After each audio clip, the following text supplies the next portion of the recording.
Hi there, I'm Brian Whitmore, host of the Power Vertical podcast, and this is the Daily Vertical. So it appears there will be a degree of transparency in next month's massive Zapad 2017 war games after all. Scores of observers from NATO and non-NATO countries, as well as from the OSCE and the Red Cross, have been invited to attend Russia's largest military exercises since the Cold War. Regular briefings are taking place, and efforts have been made to reach out to and assuage the fears of neighboring countries such as Ukraine, Poland, and the Baltic states. But here's the thing. Those efforts are not coming from Russia. They're coming from Belarus, which will participate in the exercises and host their largest component. This is partially out of self-interest.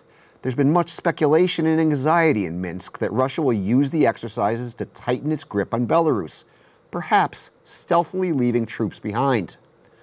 Moreover, Belarus does not want to be drawn into a conflict between Russia and NATO and wants to distance itself from any attempt to use the exercises as a psychological operation to unnerve the West. Ever the gamer, Belarusian President Alyaksandr Lukashenka wants to keep his options open and play both sides. But that said, it's also highly unlikely that Lukashenko would reach out to the West the way he has without at least tacit consent from Vladimir Putin's Kremlin, which raises the question of whether Russia and Belarus are simply playing the old good cop, bad cop game with the West.